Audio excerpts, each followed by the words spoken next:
Next is a class on the Śrīmad-Bhāgvatam, first canto, third chapter, text number 1 through 3, given by His Divine Grace, A.C. Bhaktivedanta Swami Prabhupada, recorded in April of 1968 in San Francisco.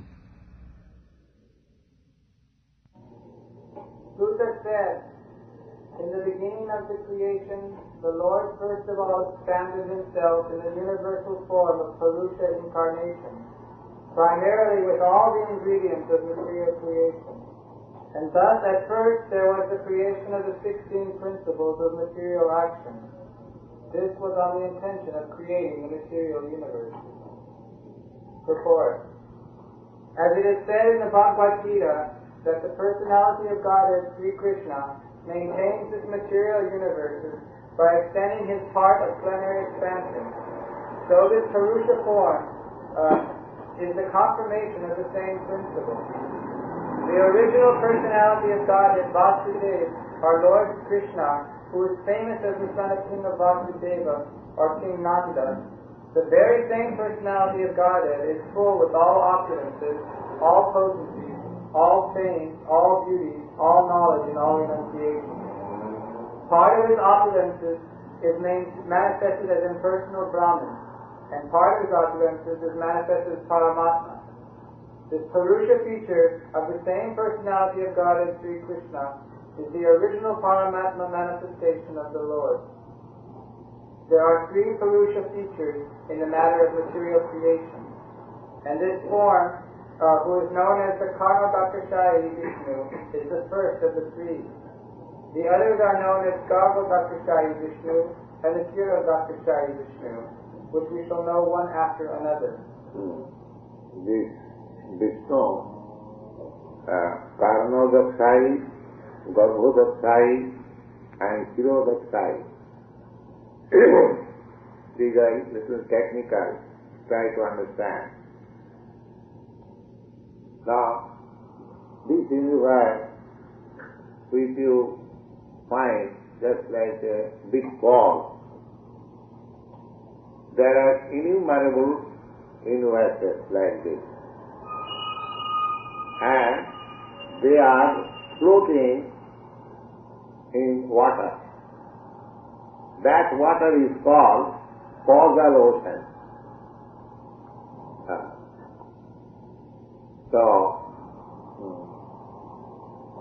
that causal ocean, there is, completing the whole ocean, big gigantic body is lying down there. That is known as Karma-Dakashaya Vishnu. The Vishnu in that gigantic form is sleeping within the water of that causal ocean. And while he is inhaling and exhaling, breathing, there are bubbles, and those bubbles are manifested as universe. This is stated in Brahma Samhita, Jastaika Nishkasita Kalamatavalambya Jivanti Lomo Vilaja Jagadandanatha. That breathing, exhaling and inhaling, just like we also do that. So, we have inherited that exhaling, inhaling from that Vishnu. So, all these Brahmandas are universal. Each of them has a predominant deity. He is called Brahma. Brahmanda, the master of this Brahmanda is called Brahma. Now the duration of this Brahma, duration of life, is only the inhaling and exhaling period of Mahavir. When he is exhaling, all the Brahmandas are coming in existence. And when he is inhaling, they all vanish. This process is going on. And the Supreme Person who is doing this, creation and dissolution, he is called Mahavishnu. Vishnu Mahansa Yajasa Kalavishesha Govindamadi Purusam Tamam Bhajam. So, the reference is in the Brahma Samhita that Mahavishnu is also part and parcel of Govinda, Krishna. We just try to understand what is Krishna. Ganga. The innumerable universes are generated from the skin holes of this Karma-Bhakashai Vishnu, and in each one of the universes the Lord enters the Karma-Bhakashai Vishnu. Again, after creation of the universe, he enters each and every universe. This universe is filled with water, half. What you are seeing, that is half only. And the half is filled with water. In that water, Vishnu again lying, expanding. This is Vishnu's power. He can expand an innumerable identity. That is also confirmed in the Brahma Samhita. Advaita, Achyuta, Anadi, Ananta, Rupam. Ananta means unlimited. And Rupam means form. He is expanding in unlimited number of forms. We are also expansion of his form. These jivas, living entities, he is expanding in two ways, Kamsa and Vivinna. Kamsa means Vishnu. One expansion is just directly he himself, and another expansion is a separated from. That separated from him we are. We living entities, we are also living now. We are also part and parcel. But we are separated. Therefore, we haven't got the full potency of God. We have got potencies of God. The six potencies, namely opulence, fame, strength, beauty, knowledge and renunciation. We have also got this in minute quantity. Whatever we see here, the richest man in the world, that is only minute particle of the richness of God. Because we are part and parcel, minute part and parcel. Therefore, we have got all these opulences in minute form.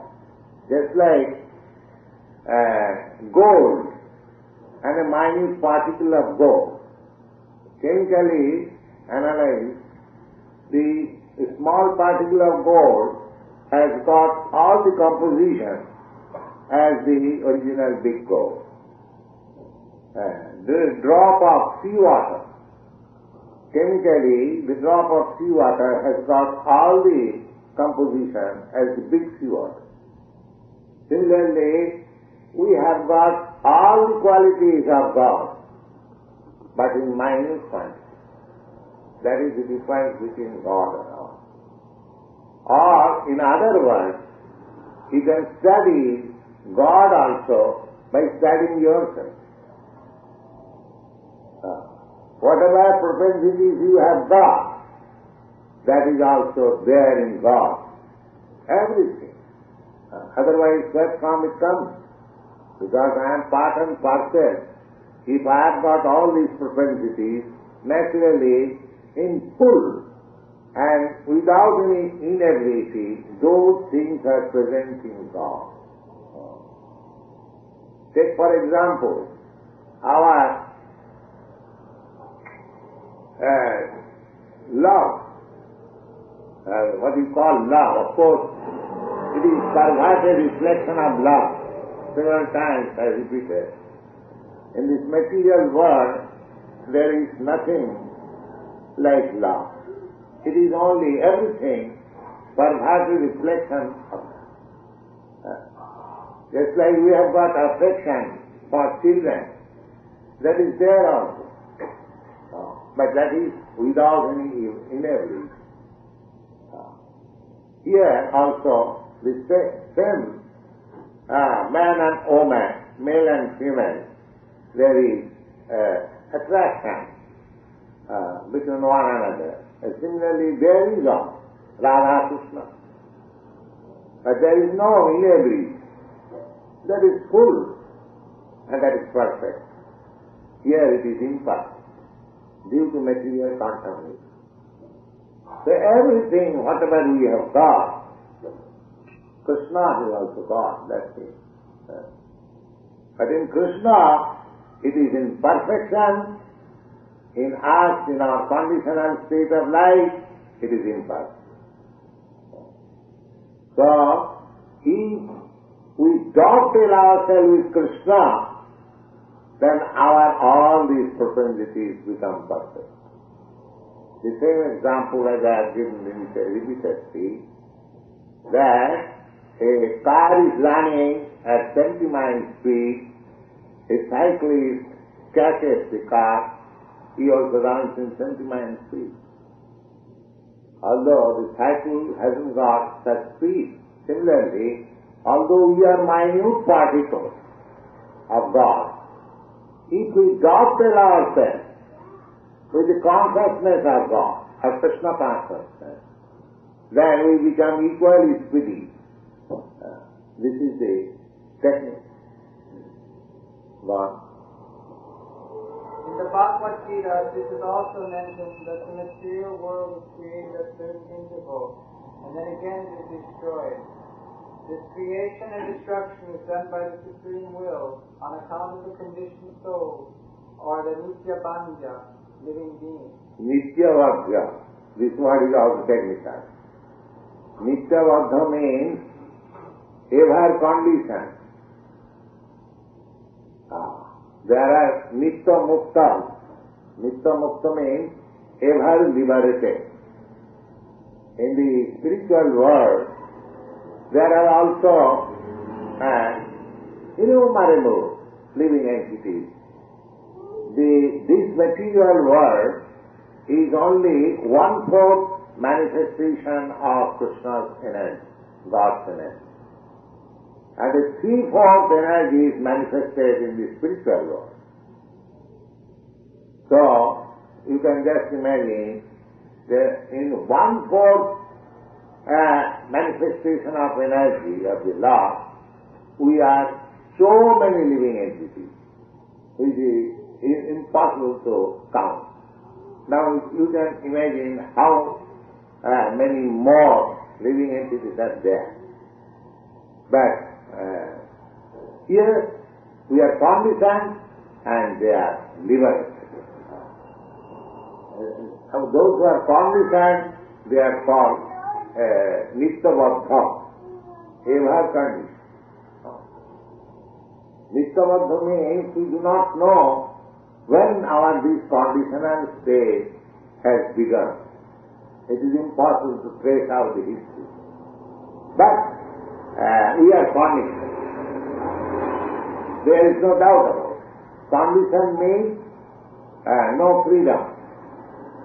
No freedom. As spirit soul, we are free. Sarvada, we can go everywhere, anywhere. Even those who get some mystic power by perfection of yoga practice, they can also exhibit some power. So why? As we become free from material conditions, our original freedom comes. So one of the qualifications of the spirit soul is sarvava. Sarvava means he can go anywhere and everywhere. But because your conditional state, we are trying so much to go to the moon planet, we cannot go. But Narada, because he is free, he has got full spiritual body, he can go anywhere he likes. Go on. The Nitya-Padya, the eternally conditioned souls, have the sense of individuality, or iandKṛṣṇa, which dictates them for sense enjoyment, which they are unable to have constitutionally. The Lord is the only enjoyer, and all others are enjoyed. The living beings are predominated enjoyer, but the eternally conditioned souls, forgetful of this constitutional position, have strong aspiration for enjoying. This chance of enjoying the matter is given to the conditioned souls in the material world, and side by side they are given the chance of understanding the real constitutional position.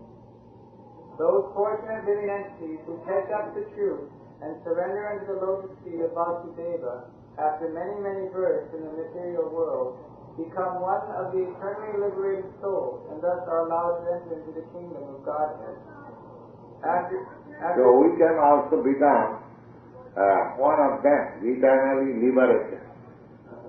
But we are not admitted in the spiritual kingdom unless we are given up this false sense of lording it over the material needs.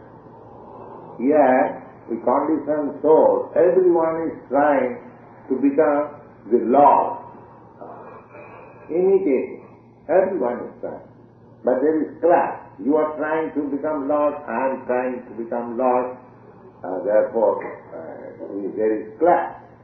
In the spiritual world, the Lord is one, and there is no competition of lording it over.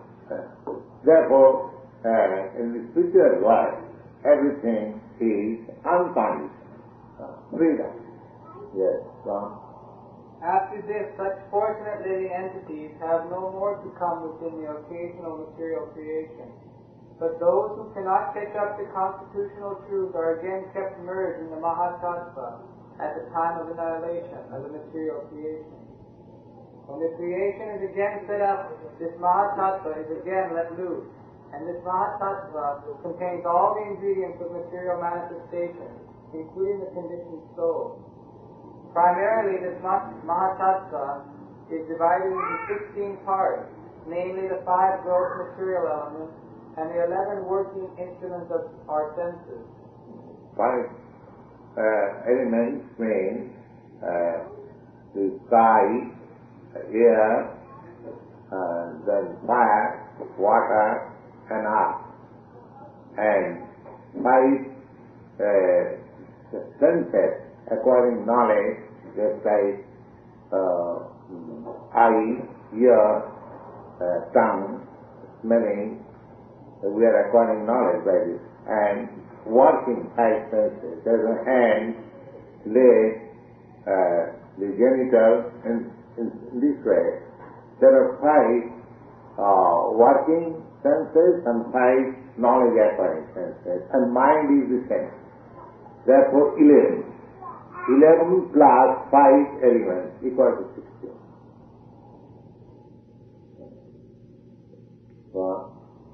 It is like the cloud in a clear sky. In the spiritual sky, the effulgence of Brahman is spread all around, and the whole system is dazzling in spiritual light. The Mahatattva is assembled in some corner of that vast and limited spiritual sky, and the part which thus is covered by the Mahatattva is called the material sky. This part of the spiritual... This is also very important. The sky is one.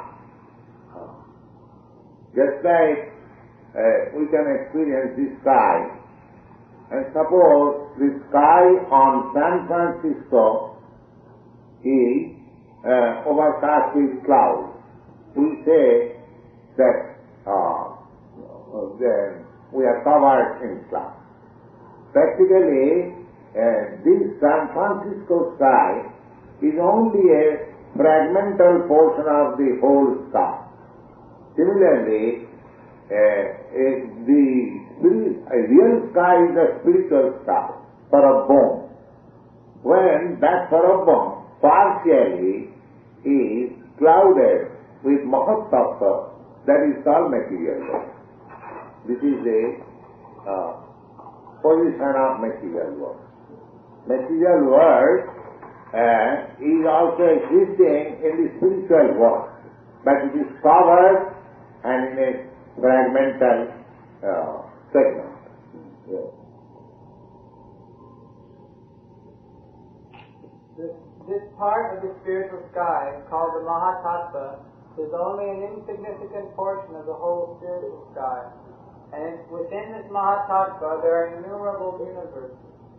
All these universes collectively is produced by the Karna-Vashai Vishnu, called also the Mahavishnu, who simply throws his glance only to impregnate the material sky to manifest. Text 2. Translation. Another plenary part of the Purusha is lying down within the water of the universe from the navel lake of his body, which has sprouted the lotus stem, which is the body of the universe. And on the top, from the lotus flower of Brahma, the master of all engineers of the universe, is generated. Support. The first Purusha is the Karna-Dakashai Vishnu. From the skin holes of him, innumerable universes have sprung up.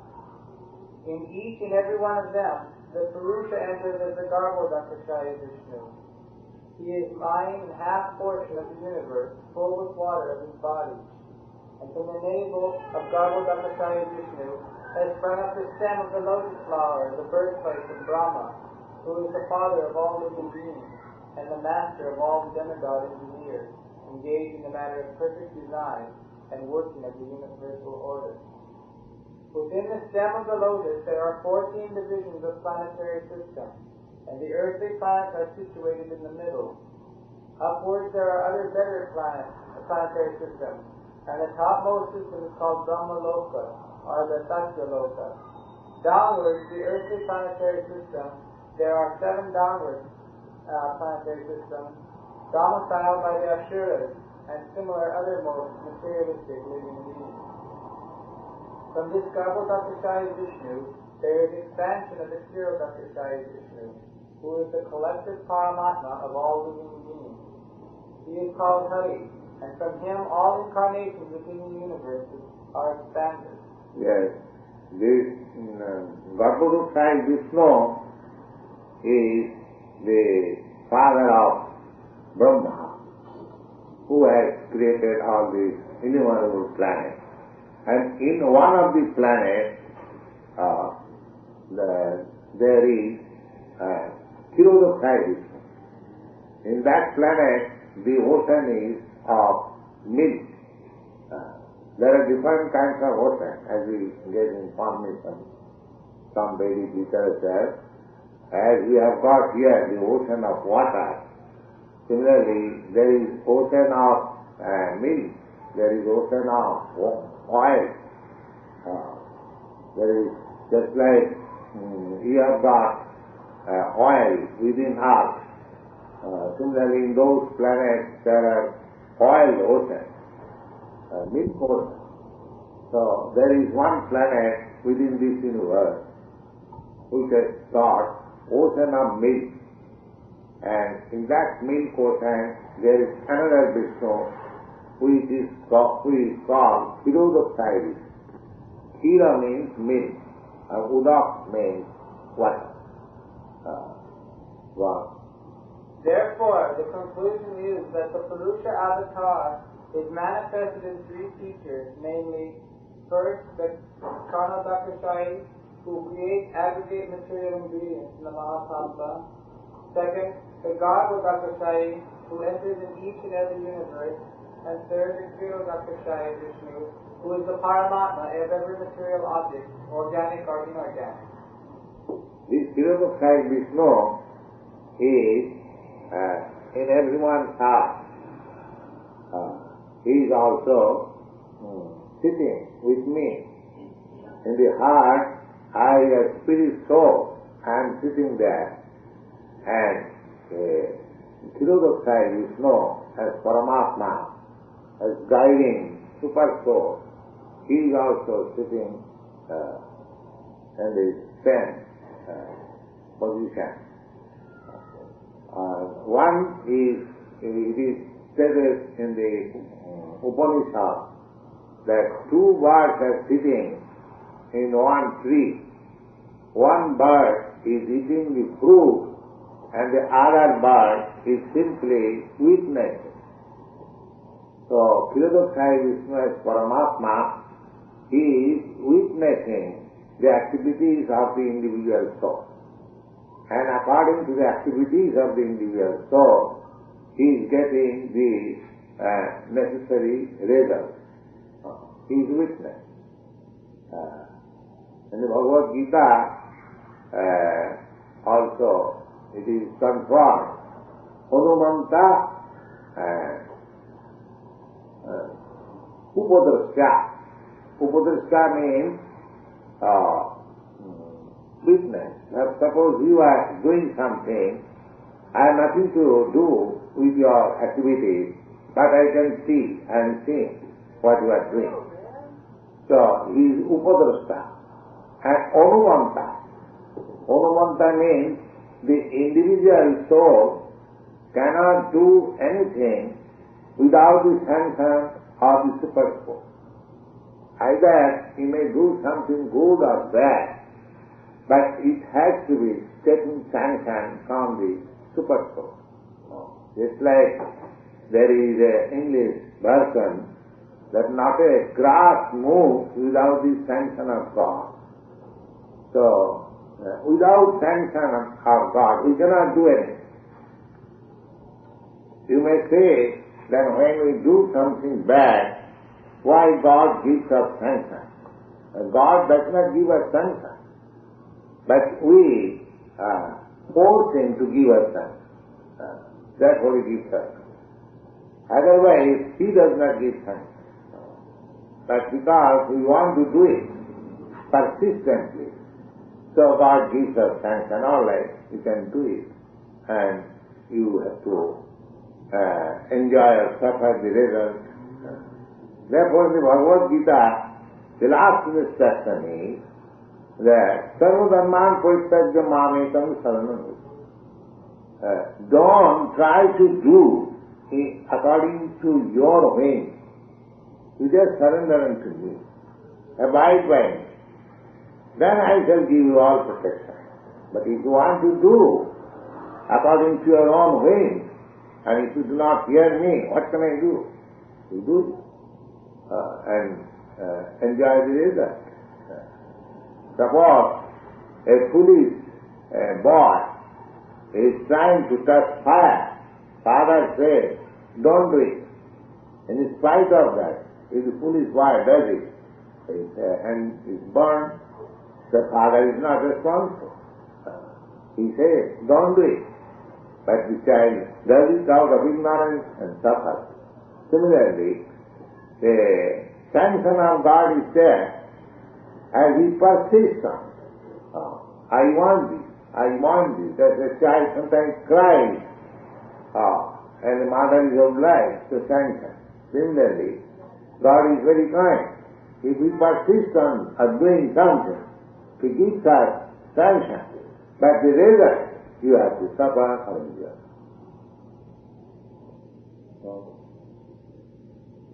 One who knows these plenary features of the personality of Godhead knows also Him, Godhead, properly, and thus the knower becomes free from the material conditions of birth, death, old age, and diseases, as it is confirmed in the Bhagavad Gita. In this sloka, the subject matter of Mahavishnu is summarized.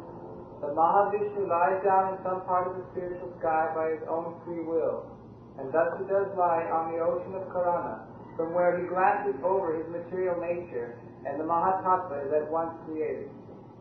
Thus, electrified by the power of the Lord, the material nature creates at once innumerable universes, just like in due course a tree is decorated with innumerable grown-up fruits, all at a time. The seed of the tree is sown by the cultivator, and the tree or creeper in due course becomes manifested as so many fruits. Nothing can take place without a cause. The Karana ocean is therefore called the causal ocean. Karana means causal. We should not foolishly accept the theory of creation by the atheist without any cause. The description of such atheists is given in the Bhagavad Gita. The atheist does not believe in the Creator, neither he can give any good explanations of the theory of creation. Material nature has no power to create. The atheist class of men, they do not agree to accept that this material world is created by God. They give some reason of their own way of thinking, and most of the arguments are perhaps like this, perhaps like this, perhaps like this. What is this nonsense, perhaps? Is that science, perhaps? So, they have no sufficient reason that there is no creator. In everything we find there is a creator. Anything you take for example this table, there is a creator, somebody has manufactured it. This microphone, somebody has created it. Anything you take, you have to find out some creator. And such a vast, gigantic thing going on so nicely and punctually. The sun is rising punctually, the moon is rising punctually, the fortnightly is going on, the season is coming punctually, everything.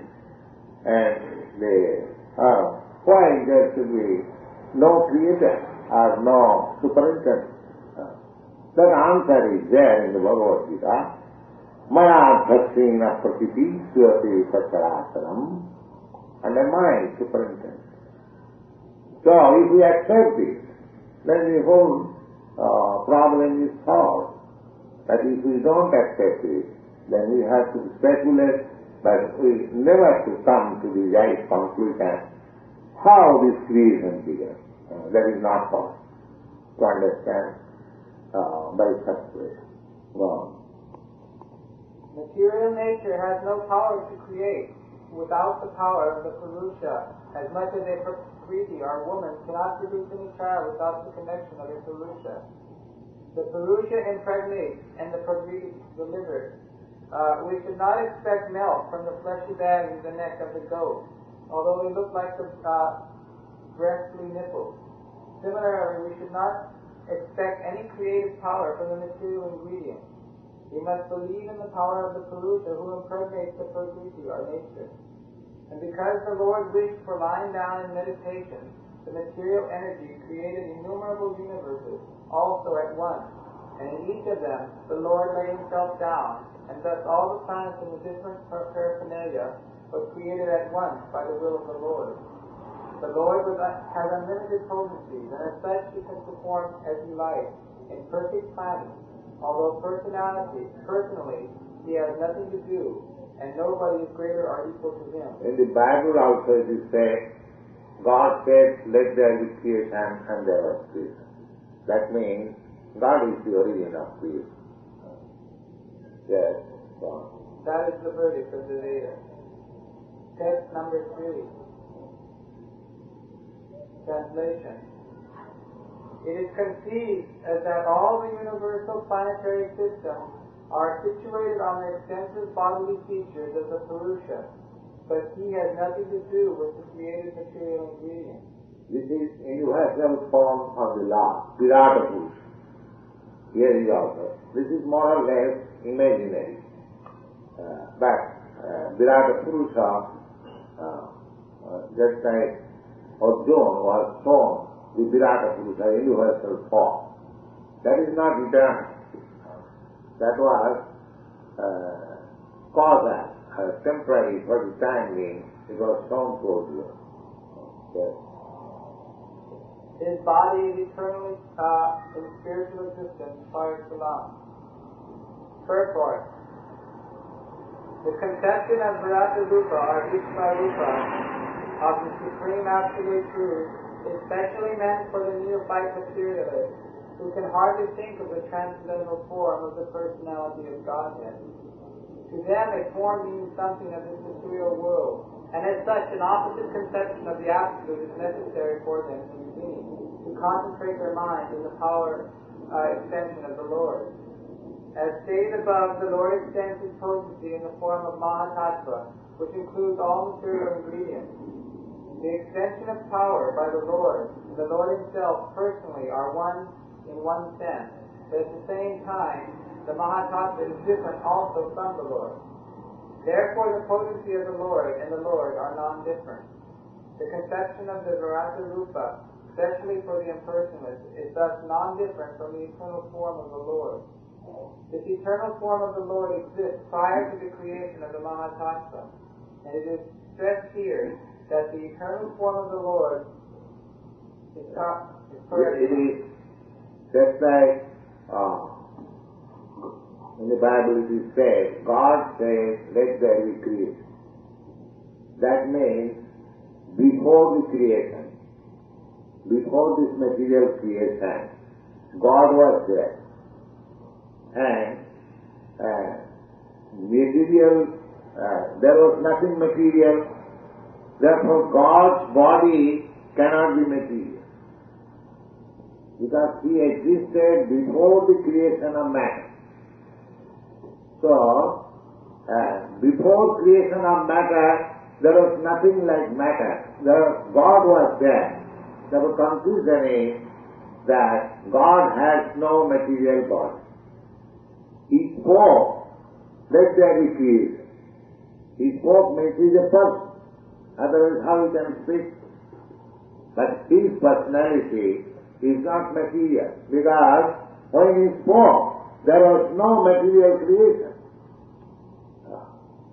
Therefore, the persons with less intelligence, they cannot understand that God's body is not matter. They think that anything has got a body is matter. But that is not the case. The real thing is that God has got body, but not material body. And it is confirmed in the Brahma Samhita that Ishvara Parama Krishna Sachidananda Vigraha. His body is eternal, full of bliss and full of knowledge.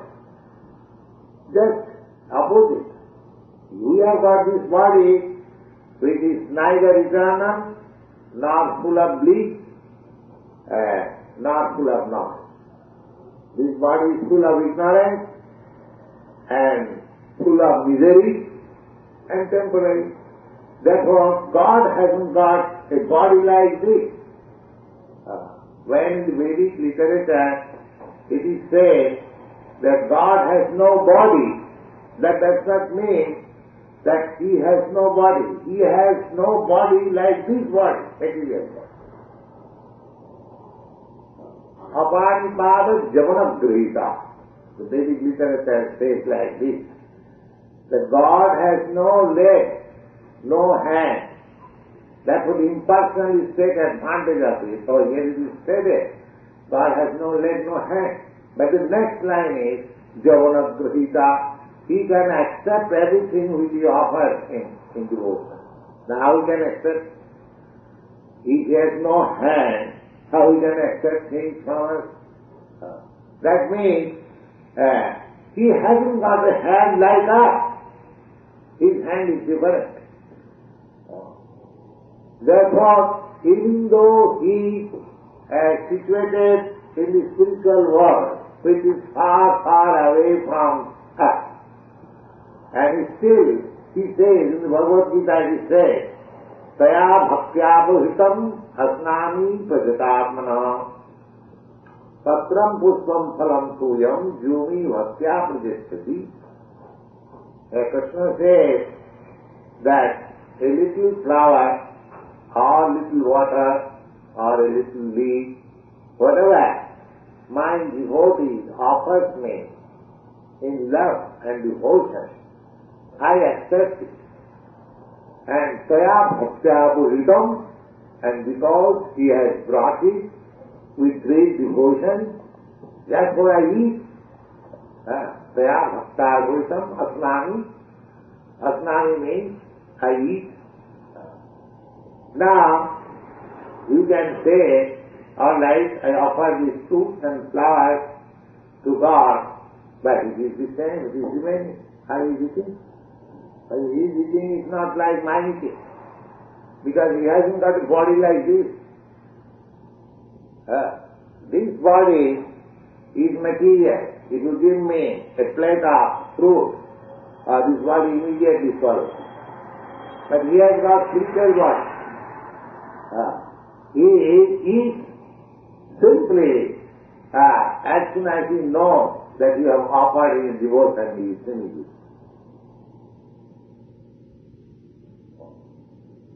So these are the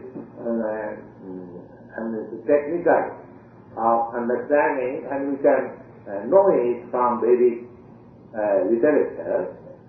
Just like in the Vedas we say, Purnasya Purnamādāya Purnameva Vajisya. We cannot imagine Purna means full. If you take full from the full, still the balance is full. That is the spiritual calculation. Just like you have got $100, and I take $100 from you, I still have got $100. And this is beyond material conception. Here 1 minus 1 equal to 0. And in the spiritual world, 1 minus 1 equal to 1. Here 1 plus 1 equal to 2. And in the spiritual world, 1 plus 1 equal to 1. So these things are very subtle. As we make progress in spiritual understanding, just like how Krishna can eat from such a distant place. No, Krishna is everywhere. He is in you. The eating process is different. Because his body is spiritual. Purnasya Purnamādāya.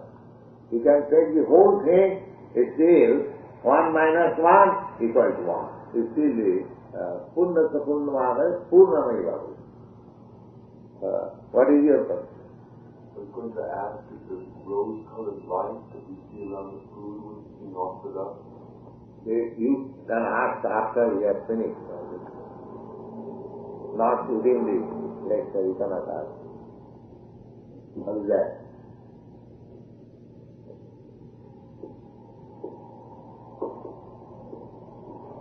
The eternal form of the Lord is par excellence spiritual, or transcendental to the modes of its material nature.